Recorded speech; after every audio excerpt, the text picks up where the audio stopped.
Avant de plonger dans cette histoire incroyable, pensez à vous abonner à la chaîne et à activer la cloche. Ici, chaque récit a quelque chose à dire, et vous ne voudrez pas en manquer un seul. Le soleil du matin baignait le tarmac privé d'un aéroport international, faisant scintiller les coques des jets de luxe. Les avions semblaient endormis, mais prêts à bondir vers le ciel à la moindre impulsion. Parmi eux, un Falcon 7X blanc immaculé trônait, imposant et élégant, ses lignes parfaites reflétant la lumière dorée de l'aube. Devant cet appareil, immobile, se tenait Monique Harris, la quarantaine, noire, à l'allure distinguée. Ses traits exprimaient une détermination calme. Ses cheveux soigneusement attachés, son tailleur parfaitement ajusté et ses escarpins sobres, tout en elle respirait l'élégance et l'assurance. Mais ce matin, une tension inhabituelle crispait ses mains, glissées autour de son sac à main en cuir noir. Elle n'était pas simplement cliente ou passagère, elle était la propriétaire de ce jet, mais personne autour d'elle ne semblait le reconnaître. Le responsable du hangar, Bradley, un homme blanc dans la quarantaine, imposant mais au regard froid, l'aperçut. Ses lèvres se pincèrent, un rictus de mépris se dessina sur son visage. Il fit quelques pas vers elle, interrompant la trajectoire de Monique. « Excusez-moi, madame, vous ne pouvez pas rester là. » Ces mots, polis en apparence, étaient chargés d'un ton condescendant, comme si Monique, simplement à cause de sa couleur de peau et de son calme naturel, ne méritait pas d'accéder à ce qui lui appartenait. Elle répondit avec douceur, mais fermeté. « Je suis la propriétaire de ce jet. Je dois embarquer pour un vol urgent. » Bradley haussa les épaules, ignorant ces mots. « Je ne sais pas qui vous êtes. Retournez-vous. » Les minutes passaient, et le bruit des moteurs prêts à démarrer créait une tension sourde. Les passants et autres employés observaient la scène avec un mélange de curiosité et de malaise. Quelques téléphones étaient déjà levés pour filmer discrètement. Monique savait que la situation risquait de dégénérer. Elle sortit son téléphone et contacta Marcus Reed, son associé et avocat, pour lui expliquer calmement la situation. Marcus, en quelques secondes, prit le contrôle de l'affaire, alertant la direction de l'aéroport et rappelant à Bradley que bloquer l'accès à une propriétaire avec des documents officiels pouvait avoir de graves conséquences. Bradley, cependant, semblait incapable de comprendre la gravité de son comportement. Il se tenait là, droit, les yeux plissés, convaincu qu'il avait l'autorité. Ce qu'il ignorait, c'était que cette confrontation allait coûter très cher, et qu'en quelques minutes, son arrogance allait se retourner contre lui. Le vent jouait avec la robe de Monique, ses cheveux bougeant légèrement, tandis qu'elle restait immobile, comme une reine devant son domaine. Dans ses yeux brillait la certitude tranquille que la justice et le respect finiraient par prévaloir, et que la vérité sur sa dignité et son autorité ne pourrait être ignorée plus longtemps. Le moment était tendu, chargé d'électricité silencieuse, et chacun savait, instinctivement, qu'un basculement était imminent. Bradley allait bientôt découvrir qu'il n'était pas le maître de cette situation. Le vent matinal soufflait légèrement sur le tarmac, soulevant par moments les papiers et feuilles laissés par le personnel. Monique Harris, calme et droite, se tenait toujours devant son Falcon 7X, observant Bradley d'un regard clair et assuré. Elle n'avait pas bougé d'un pas. Chaque seconde qui passait semblait s'étirer, lourde de tension. Bradley, quant à lui, serrait les poings derrière son dos, le visage rougi par la frustration. Il n'avait jamais eu à gérer une situation comme celle-ci, une femme noire, visiblement influente, refusant de céder à son autorité présumée. « Je vous demande encore une fois de reculer, madame, » dit-il d'une voix plus ferme, tentant de masquer son irritation. « Ce n'est pas sûr ici. » Monique répondit avec une sérénité glaciale. « Je suis parfaitement consciente de ma sécurité, et je vous répète, je suis la propriétaire de cet avion. Si vous continuez à me bloquer, vous créez un incident qui sera entièrement de votre responsabilité. » Elle sortit doucement de son sac un document officiel, l'acte de propriété du Falcon, avec tous les certificats d'authenticité et de vol à jour. Elle le tendit à Bradley, mais celui-ci détourna les yeux, comme si ces papiers n'avaient aucune valeur. Quelques passants et employés observaient la scène, certains glissant des regards furtifs vers leur téléphone. Bradley sentait la pression monter, mais au lieu de céder, il leva la main pour l'arrêter physiquement, un geste que Monique anticipa avec calme. Elle recula légèrement pour éviter le contact mais ne quittait pas l'endroit des yeux, comme pour affirmer sa dignité. « Vous ne comprenez pas. » murmura-t-il, plus pour lui-même que pour elle. « Si, » répondit Monique doucement mais fermement. « Je comprends très bien ce que vous faites, et cela s'appelle de la discrimination. » Le visage de Bradley se crispa. Personne ne lui avait jamais parlé de cette façon. Il tenta un dernier avertissement. « Je vous ordonne. » Mais il n'eut pas le temps de terminer sa phrase. À ce moment précis, Marcus Reed, l'associé et avocat de Monique, arriva en courant, suivi de près par un employé de l'aéroport. Marcus brandit son téléphone et montra la conversation, les preuves et l'identification officielle de Monique. « Monsieur, vous bloquez une propriétaire légitime, » dit Marcus avec calme mais autorité. « Votre comportement est totalement inacceptable et sera signalé immédiatement. » Bradley sentit un froid glacial parcourir son échine. Il comprit, un instant trop tard, qu'il n'avait aucun contrôle sur cette situation. Son arrogance venait de rencontrer la loi et le professionnalisme, et il allait bientôt payer le prix de sa condescendance. Monique, immobile, observait la scène sans un mot, le visage serein. Son calme tranchait avec la nervosité visible de Bradley. Les passants et collègues autour recommençaient à murmurer, et plusieurs téléphones continuaient à filmer discrètement. Tout était en train de basculer. Le ton de la confrontation venait de changer. Bradley n'était plus le maître ici. Et Monique, patiente mais déterminée, savait que la prochaine étape allait sceller le sort de l'employé arrogant. Le vent continuait de jouer avec les bords de la robe de Monique, tandis que le bourdonnement des moteurs du Falcon 7X se mêlait au murmure des passants et des employés du hangar. La scène avait attiré l'attention, plusieurs personnes avaient discrètement sorti leur téléphone, anticipant déjà le scandale si la situation dégénérait. Marcus Reed, toujours à ses côtés, gardait un œil vigilant sur Bradley, qui semblait vaciller entre colère et confusion. Marcus, d'une voix posée mais ferme, appela le directeur de l'aéroport et la compagnie gérant le jet. Il expliqua la situation avec précision. « Monsieur, vous avez un employé qui bloque l'accès à une propriétaire légitime. Elle a tous ses documents en ordre. Si vous ne réagissez pas immédiatement, cela va devenir un incident public grave. » Quelques minutes plus tard, un véhicule de la direction se gara sur le tarmac.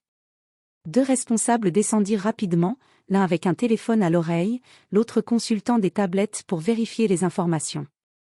Bradley, toujours droit devant Monique, sentit la pression monter. Il n'avait jamais été confronté à une situation où son comportement était immédiatement contesté avec des preuves tangibles et l'autorité présente. « Monsieur Bradley, » dit calmement l'un des directeurs, en s'approchant, « il semble que vous bloquiez l'accès à une propriétaire légitime. Pouvez-vous m'expliquer pourquoi ?» Bradley, rouge de frustration, balbutia. « Eh bien, je... » Sa voix s'éteignit. Aucun mot ne pouvait justifier son attitude. Les documents de Monique étaient irréfutables, et les images des téléphones autour d'eux montraient chaque geste condescendant et chaque mot qu'il avait prononcé. Monique, toujours calme, sortit à nouveau son téléphone pour montrer la conversation avec Marcus et le courrier officiel de la compagnie. Le directeur prit le temps de tout vérifier, et son expression devint de plus en plus sévère. « Monsieur Bradley, » reprit-il enfin, le ton grave, « votre comportement est inacceptable et discriminatoire. Vous avez mis en danger non seulement la réputation de l'aéroport mais aussi celle de la compagnie aérienne. » Bradley tenta de protester, mais le poids de l'évidence s'abattait sur lui. Chaque employé autour d'eux voyait maintenant la vérité, il avait été arrogant, injuste et raciste dans son attitude. Son autorité n'existait plus dans cette situation. Le directeur fit signe à un autre employé de libérer le passage pour Monique. Les moteurs du Géron ronnèrent plus fort, comme s'ils approuvaient la décision. Monique fit un pas en avant, ses yeux fixant Bradley une dernière fois, le regard froid mais digne. Ce jour-là, Bradley comprit que son arrogance allait avoir des conséquences immédiates. Et Monique, patiente mais déterminée, avançait vers son Falcon, prête à reprendre le contrôle de ce qui lui appartenait. Le moteur du Falcon 7X grondait doucement, prêt à décoller, tandis que le soleil illuminait les contours immaculés de l'avion. Monique Harris s'avança avec assurance vers la passerelle, son sac élégamment tenu à la main. Chaque pas était mesuré, comme pour marquer sa dignité et rappeler à tous sa position de propriétaire légitime. Bradley, quant à lui, restait figé, les épaules raides, incapable de réagir. Le regard de Monique, perçant et calme, le mettait mal à l'aise. Il sentait chaque seconde comme un rappel brutal de son échec. Les employés autour, déjà conscients de la gravité de son comportement, murmuraient entre eux. Certains secouaient la tête, incrédules qu'un employé puisse agir avec un tel mépris devant une cliente légitime. Marcus Reed s'avança à côté de Monique, surveillant Bradley comme un faucon. Il ne laissait rien au hasard. « Monsieur Bradley, dit-il d'une voix neutre mais implacable, votre attitude est documentée et sera communiquée à la direction. Je vous conseille de vous retirer calmement. » Bradley ouvrit la bouche pour répondre, mais aucun mot n'émergea. Tout ce qu'il avait à dire paraissait dérisoire face aux preuves qui l'entouraient, les documents officiels, les téléphones enregistrant la scène, et surtout, la présence des responsables de l'aéroport. Un des directeurs, s'approchant de lui, déclara. « Vous êtes relevé de vos fonctions immédiatement. Votre comportement est incompatible avec les standards de notre entreprise. » Le rouge monta sur le visage de Bradley, et pour la première fois, il ressentit la réalité de sa propre arrogance. Il avait cru contrôler la situation, imposer sa volonté par l'intimidation, mais tout s'était retourné contre lui. La justice, calme mais implacable, venait de frapper. Monique monta la passerelle sans un mot, son regard croisant brièvement celui de Bradley. Elle ne souriait pas, elle ne jubilait pas. Sa victoire était silencieuse, puissante et irréfutable. Elle entra dans son jet, ferma la porte derrière elle, et les moteurs s'élevèrent dans un grondement régulier, prêt à emporter Monique vers ses affaires et son univers, loin de l'arrogance et de la discrimination qu'elle venait de subir. Pendant ce temps, Bradley était laissé seul sur le tarmac, son uniformité intacte mais son autorité et son orgueil en miettes. Les employés autour de lui murmuraient, certains chuchotant qu'ils n'avaient jamais vu une telle humiliation dans le hangar. La nouvelle de son licenciement se répandit rapidement, et il ne lui restait qu'à affronter la réalité, son comportement avait détruit sa carrière en quelques minutes. Quelques minutes après que le Falcon 7X ait décollé, le tarmac retrouva une atmosphère plus calme, mais les murmures des employés continuaient de circuler. L'incident avec Bradley avait laissé une marque indélébile, personne n'avait jamais vu un employé aussi sûr de lui se faire remettre à sa place avec autant de fermeté et de dignité. Monique, de son côté, était dans le confort feutré de son jet. Elle s'installa dans son fauteuil en cuir, respira profondément et sortit son agenda. La journée était déjà bien entamée, et elle avait plusieurs réunions cruciales pour ses startups. Mais elle prit un instant pour réfléchir à ce qui venait de se passer. Elle n'avait pas crié, n'avait pas humilié Bradley en public, mais sa simple détermination et son calme avaient suffi à révéler la vérité et à imposer le respect. Elle savait que la dignité et la patience pouvaient être plus puissantes que toute confrontation agressive. Pendant ce temps, sur le tarmac, Bradley était escorté vers le bureau de la direction pour finaliser son licenciement. Les employés l'évitaient, certains échangeant des regards désapprobateurs, d'autres souriant intérieurement à la justice rendue. La nouvelle de son comportement discriminatoire et de sa perte d'emploi allait rapidement se répandre, non seulement dans le hangar, mais dans l'ensemble de l'entreprise. Le directeur de l'aéroport rédigea un rapport officiel. L'attitude de Bradley constituait une violation directe des règles internes, et son licenciement était justifié. L'affaire était désormais documentée, irréfutable, et servirait d'exemple pour tous les employés futurs. Dans l'avion, Monique planifiait ses prochaines actions, mais une satisfaction silencieuse l'accompagnait. Elle avait affronté la discrimination avec intelligence, avait utilisé ses ressources avec calme et avait transformé une situation potentiellement humiliante en une démonstration de force tranquille. Alors que le jet s'élevait dans le ciel, Monique contempla la ville en dessous. Chaque gratte-ciel semblait refléter un fragment de son propre succès, construit patiemment, avec détermination et dignité. Elle sourit légèrement. Bradley avait peut-être cru pouvoir l'intimider, mais ce jour-là, le respect et la justice avaient triomphé. Et sur le tarmac, les employés parlaient déjà de l'événement comme d'un tournant historique dans leur environnement de travail. Le nom de Monique Harris était murmuré avec admiration, tandis que celui de Bradley devenait synonyme d'arrogance et d'incompétence. Quelques heures plus tard, le Falcon 7X atterrit dans une autre ville, où Monique Harris avait une réunion stratégique cruciale avec des investisseurs et partenaires. Elle descendit de l'avion avec la même posture impeccable et la même sérénité qu'au tarmac de départ. Chaque pas qu'elle faisait reflétait la confiance d'une femme qui savait sa valeur et la place qu'elle occupait dans son univers professionnel. À son arrivée au centre d'affaires, l'équipe d'accueil l'observa avec un mélange d'admiration et de respect. Les rumeurs sur l'incident avec Bradley avaient déjà circulé dans certains cercles professionnels.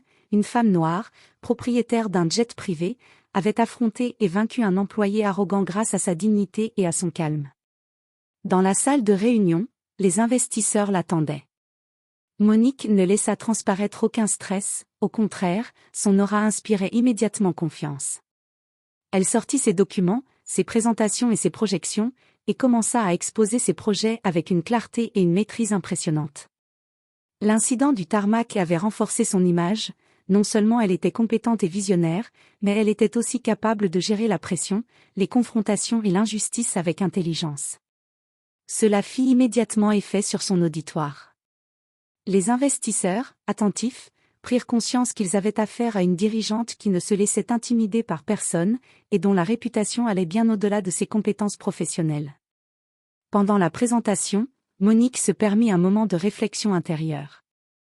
Elle repensa à Bradley, à son arrogance et à sa condescendance. Mais au lieu de ressentir de la colère, elle éprouva une satisfaction tranquille. Elle avait utilisé sa patience et sa dignité comme arme, et le résultat avait été parfait. À la fin de la réunion, les investisseurs se levèrent unanimement pour applaudir son travail et son leadership. L'incident du tarmac devint un exemple de sa capacité à surmonter les obstacles et à transformer des situations tendues en opportunités de démontrer sa force intérieure. En quittant la salle, elle sentit que quelque chose avait changé dans la perception de ceux qui l'entouraient. Elle n'était plus seulement une entrepreneure accomplie, elle était devenue un symbole de respect, de pouvoir tranquille et de succès face à l'injustice. Et quelque part, Bradley, assis seul dans le bureau de la direction de l'aéroport, ne pourrait jamais comprendre la leçon qu'il venait de recevoir. Le lendemain matin, l'incident du tarmac continuait de faire parler de lui au sein de l'aéroport. Les employés chuchotaient dans les couloirs, certains secouant la tête devant l'arrogance de Bradley, d'autres admirant silencieusement le calme et la dignité de Monique. Même les équipes de direction échangeaient des commentaires sur la manière dont elle avait géré la situation. Bradley, quant à lui, avait passé une nuit difficile. Le choc du licenciement était encore frais, et la honte de son comportement se mêlait à un sentiment amer d'impuissance. Il avait perdu non seulement son emploi, mais aussi toute crédibilité. Chaque employé qui croisait son regard lui rappelait silencieusement sa défaite. Pendant ce temps, Monique continuait sa routine. De retour dans son jet privé, elle survolait la ville suivante où elle avait prévu plusieurs réunions stratégiques. Elle réfléchissait à la portée de ce qui s'était passé. Un simple incident avec un employé arrogant avait révélé bien plus que sa propre dignité, il avait mis en lumière le besoin de respect et d'équité dans un monde où l'apparence et le statut sont souvent jugés avant la compétence. À l'aéroport, la direction prit des mesures supplémentaires. Des formations sur le respect et la diversité furent organisées pour tout le personnel, et la politique interne concernant le traitement des clients fut renforcée. Monique, sans le vouloir directement, avait déclenché un changement systémique. Son calme et sa détermination avaient laissé une empreinte durable. Plus tard dans la journée, Marcus Reed lui envoya un message. « Félicitations. Vous avez non seulement réglé votre situation, mais vous avez aussi montré un exemple puissant de leadership et de dignité. Les effets se feront sentir longtemps. » Monique sourit légèrement, regardant par le hublot le soleil décliner sur la ville. Elle savait que la vraie victoire n'était pas seulement d'avoir eu raison dans l'instant, mais d'avoir transformé un moment potentiellement humiliant en une démonstration de puissance tranquille. Les passagers et clients réguliers de l'aéroport commencèrent à entendre parler de l'incident. Monique Harris devint rapidement un exemple cité pour illustrer le respect et la gestion de conflits avec élégance et intelligence. Bradley, quant à lui, ne pouvait que méditer sur son erreur, tandis que Monique, elle, avançait, impassible, vers de nouveaux succès. Quelques jours après l'incident, l'histoire de Monique Harris commença à circuler au-delà du tarmac de l'aéroport. Plusieurs employés et témoins avaient partagé les vidéos de l'incident sur les réseaux internes et certaines plateformes publiques, où l'on voyait clairement Bradley tenter de bloquer Monique, son arrogance flagrante face à la dignité implacable de la femme noire. Rapidement, le récit devint viral dans les cercles professionnels et même dans certains médias. On parlait d'une entrepreneure calme et implacable qui avait affronté le mépris avec intelligence et sang-froid. Les commentaires étaient unanimes, Monique n'avait pas seulement défendu ses droits, elle avait montré à tous qu'un comportement discriminatoire ne pouvait rester impuni. Dans les semaines qui suivirent, des invitations à des conférences et interviews arrivèrent pour Monique. On voulait l'entendre parler de leadership, de gestion de crise et de dignité dans le monde des affaires. Elle accepta certaines invitations, choisissant avec soin celles qui lui permettraient de partager ses valeurs et son expérience. Bradley, lui, était devenu un exemple à ne pas suivre. Son licenciement avait été largement commenté, et il était désormais difficile pour lui de retrouver un poste équivalent. Le monde professionnel avait vu la chute d'un homme arrogant incapable de reconnaître l'injustice qu'il infligeait. Monique, quant à elle, poursuivait ses activités professionnelles comme si de rien n'était, mais chaque rencontre, chaque déplacement, chaque décision portait maintenant le poids d'une réputation renforcée. Elle n'avait pas cherché la gloire, mais sa capacité à gérer l'incident avec intelligence et calme avait naturellement fait d'elle un modèle. Dans ses pensées, Monique repensait parfois au tarmac, à ce moment précis où tout aurait pu basculer. Mais grâce à son sang-froid, sa préparation et sa détermination, ce qui aurait pu être humiliant était devenu une démonstration de pouvoir tranquille et de respect mérité. Ainsi, ce qui avait commencé comme une confrontation anodine entre une femme et un employé arrogant se transforma en symbole. Monique Harris devint une référence pour tous ceux qui aspiraient à la dignité, au respect et à la réussite sans compromis. Et dans le même temps, Bradley devait vivre avec la conséquence directe de son arrogance, l'exemple vivant que la condescendance et la discrimination finissent toujours par se retourner contre ceux qui les pratiquent. Quelques semaines après l'incident, Monique Harris commençait à ressentir l'effet de sa nouvelle notoriété. Les conférences auxquelles elle avait été invitée, les articles publiés sur son calme et son sang-froid face à l'arrogance, et les discussions internes dans les entreprises faisaient d'elle un modèle de leadership et de dignité. Dans ses bureaux modernes, surplombant la ville, Monique préparait une réunion stratégique avec ses équipes. Ses employés, jeunes et ambitieux, étaient désormais inspirés par la manière dont leur dirigeante avait géré la situation à l'aéroport.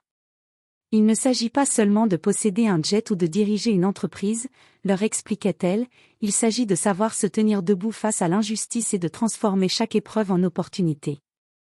Ses collaborateurs écoutaient attentivement, certains notant ses conseils dans leur carnet, d'autres réfléchissant à la manière dont ils pouvaient appliquer cette force tranquille dans leur propre vie. Monique ne prêchait pas la vengeance ni la confrontation brutale, mais le respect, la préparation et la fermeté. Pendant ce temps, Bradley continuait de subir les conséquences de son comportement. Les rumeurs sur son licenciement et les détails de son arrogance étaient désormais connus dans toute l'industrie. Il avait perdu non seulement son emploi, mais aussi toute crédibilité, et il comprit que ses efforts pour réhabiliter son image seraient longs et difficiles. Monique, de son côté, voyait dans cette situation une leçon précieuse pour tous ceux qui doutaient encore que le respect et la compétence surpassent toujours l'arrogance et la discrimination. Elle commença à recevoir des messages de jeunes professionnels, de femmes noires en particulier, qui racontaient comment son histoire les avait inspirés à défendre leur place dans le monde des affaires et à rester dignes face aux injustices. Dans son jet, lors de ses déplacements pour des réunions à travers le pays, Monique réfléchissait à l'impact de ses actions. Elle savait qu'une simple confrontation sur un tarmac avait pu devenir un symbole de puissance tranquille et de respect universel. Et ce symbole, elle l'avait créé non pas en haussant la voix ou en imposant sa volonté, mais en restant fidèle à elle-même, calme et déterminée. La vie de Monique continuait avec son rythme intense, mais chaque rencontre, chaque décision et chaque action portait maintenant l'empreinte de cette confrontation victorieuse. Elle était devenue, sans même le chercher, un exemple vivant de la manière dont la dignité et la patience peuvent changer les perspectives et inspirer un changement durable.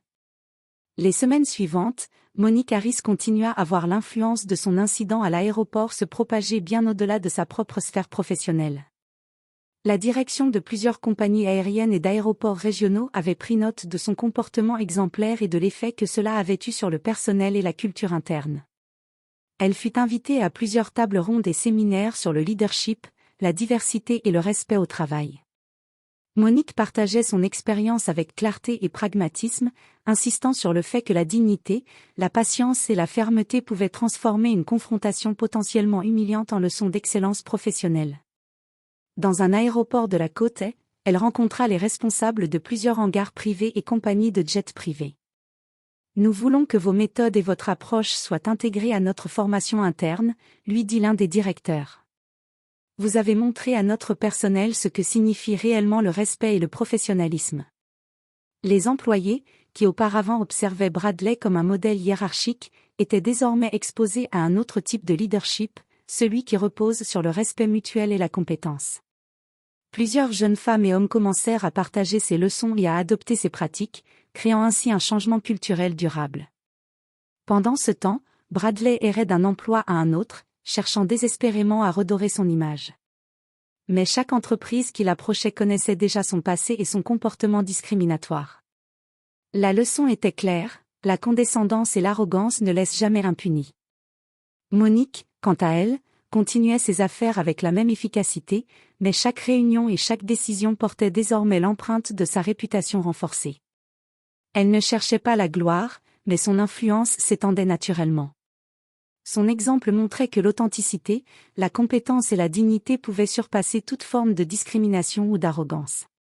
Au fil du temps, elle devint non seulement une entrepreneure respectée, mais aussi une figure inspirante pour tous ceux qui luttaient contre l'injustice et le mépris. Son nom, associé à la puissance tranquille et à la résilience, se répandait au-delà des frontières de l'industrie aérienne, et son histoire fut citée comme un modèle dans les formations en leadership et en gestion des conflits. Ainsi, Monique Harris transforma un simple incident en symbole universel, le respect et la dignité triomphent toujours de l'arrogance et de l'injustice. Quelques mois après l'incident, Monique Harris était devenue une figure emblématique dans son milieu et au-delà. Les conférences, articles et interviews avaient fait connaître son calme, sa dignité et sa capacité à transformer une confrontation injuste en leçon de leadership. Son nom était désormais associé non seulement à la réussite professionnelle, mais aussi à la justice et au respect. Dans les bureaux de son entreprise, son équipe l'accueillait avec admiration. Les jeunes employés s'inspiraient de sa manière de gérer les situations difficiles, et beaucoup racontaient comment ils appliquaient ces principes dans leur propre travail et dans leur vie quotidienne. La réputation de Monique avait transcendé l'incident initial, elle était devenue un symbole vivant de résilience et de puissance tranquille. Quant à Bradley, sa chute avait été totale. Ses tentatives de retrouver un poste digne avaient échoué, et son nom était désormais synonyme d'arrogance et de discrimination. Il comprit trop tard que l'orgueil et la condescendance, surtout face à quelqu'un préparé et digne, ne laissent jamais indemne. Chaque nouveau refus d'emploi, chaque regard méfiant dans le milieu professionnel rappelait sa défaite publique. Monique, de son côté, continuait ses affaires avec calme et efficacité. Mais chaque décision, chaque rencontre portait désormais la trace de son exemple. Elle savait que la dignité et la patience peuvent transformer une situation négative en une démonstration éclatante de pouvoir et de respect. Un soir, alors qu'elle contemplait la ville depuis son bureau, Monique repensa à ce matin-là sur le tarmac. Tout avait commencé par quelques minutes tendues devant un jet privé, et pourtant ce moment avait suffi à créer un changement durable. Elle sourit, non par vanité, mais par satisfaction tranquille. Elle avait prouvé qu'une action juste, menée avec calme et détermination, peut transformer le monde autour de soi.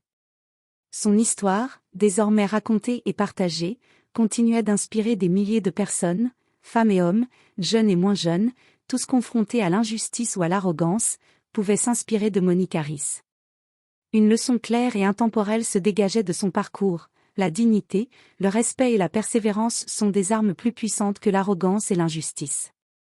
Et tandis que le ciel s'illuminait des dernières lueurs du soleil couchant, Monique, sereine et forte, savait que sa victoire n'était pas seulement personnelle.